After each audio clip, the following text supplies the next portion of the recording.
Alors aujourd'hui, on va explorer une idée assez forte tirée d'une vidéo de Bob Proctor. L'idée qu'une simple habitude pourrait, transformer notre rapport à l'argent. Et la source pose une question assez directe, je trouve, hein. Pourquoi certains semblent attirer la richesse facilement, alors que d'autres, y rament, quoi, même en travaillant vraiment dur.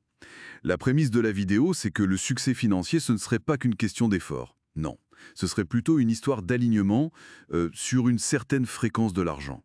On va regarder ça de plus près. La source commence avec l'histoire de Proctor lui-même. Il raconte qu'il gagnait très peu, genre 4 000 euros par an. Et pire, il avait 6 000 euros de dette. Il se sentait complètement bloqué. Le déclic, selon lui, c'est quand il a arrêté de penser aux dettes, au manque, pour se poser la question, OK, comment je peux gagner plus? L'univers, nos pensées, l'argent aussi. Et si notre état intérieur, nos pensées de peur, de manque, si tout ça n'est pas, comment dire, en phase avec l'abondance, l'argent qu'on gagne, il repart aussi vite, il ne s'accroche pas, quoi. L'expérience de Proctor, telle qu'il la raconte, c'est un peu l'illustration. Ses résultats reflétaient sa vibration de pauvreté. Je vois. Et il y a cette anecdote dans la vidéo, celle du nettoyage du bureau. Apparemment, il a démarré sa boîte de nettoyage, sans complexe. Il a même emprunté pour le matériel.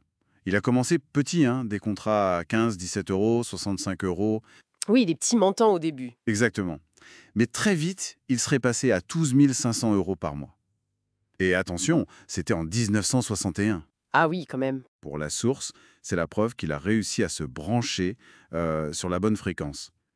La clé, ça semble être la simplicité et la constance. Tout à fait. Et ensuite, la vidéo introduit un point crucial, le paradigme.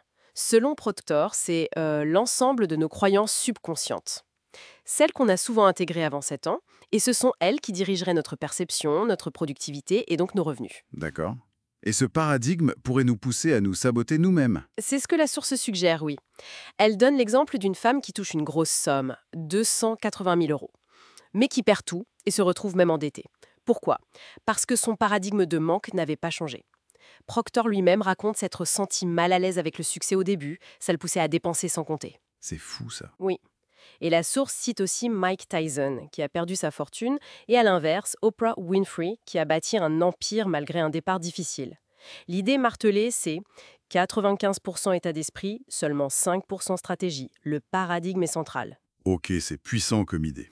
Alors, si le paradigme est si déterminant, quelle est l'habitude concrète que propose la vidéo pour le modifier? Parce que ça a l'air presque trop simple, écrire un objectif financier précis sur une carte. Proctor, lui, visait 25 000 dollars, ça fait dans les 23 000 euros, alors qu'il gagnait que 3 500 euros par an. Et l'habitude, c'est de lire cette carte tous les jours, plusieurs fois, même sans y croire vraiment au début. Mais comment ça marche ce truc? L'explication donnée dans la source, c'est la répétition. La répétition constante reprogrammerait le subconscient. Ça renforcerait les connexions neuronales liées à cet objectif et ça activerait aussi ce qu'on appelle le système d'activation réticulaire. Le système d'activation réticulaire. Oui, c'est une sorte de filtre dans notre cerveau. Il nous aide à remarquer ce qui est important pour nous, ce sur quoi on se focalise. Donc, en lisant la carte, en se concentrant sur l'objectif, on commencerait à avoir des opportunités qu'on ne voyait pas avant. La vidéo parle d'un homme qui visait 3 000 euros par mois et qui, avec cette méthode, aurait fini par gagner beaucoup plus. Donc, si je suis bien la logique de la source, le vrai changement, c'est l'image de soi, en fait. On attire ce qu'on est à l'intérieur. C'est exactement l'idée centrale présentée. Le monde extérieur serait un miroir de notre monde intérieur. Pour changer les résultats de façon durable, il faudrait changer ce programme interne, ce fameux paradigme. Et selon la source, ça passe par l'observation, observer ses propres schémas répétitifs, surtout ceux qui nous limitent. Et puis, remplacer consciemment les vieilles croyances par de nouvelles, notamment grâce à cette répétition de l'objectif sur la carte. C'est un peu comme si on se donnait enfin l'autorisation intérieure de réussir, quoi. D'accord. Donc, pour résumer ce qu'on tire de cette source, une focalisation constante, délibérée sur un objectif qu'on désire, matérialisée par une habitude simple, comme la carte à lire tous les jours. Ça pourrait modifier notre état interne, notre paradigme, l'image de soi, notre vibration, pour reprendre le terme. Et ce changement intérieur, il finirait par se voir à l'extérieur, dans notre réalité matérielle. C'est ça l'idée principale. Tout à fait. Et ça nous amène à une réflexion intéressante, inspirée par cette approche. Si notre perception interne façonne vraiment notre réalité, quelle pourrait être notre croyance limitante clé, celle qui, si on l'identifiait et si on travaillait dessus consciemment, par la répétition par exemple, pourrait vraiment tout changer dans notre expérience?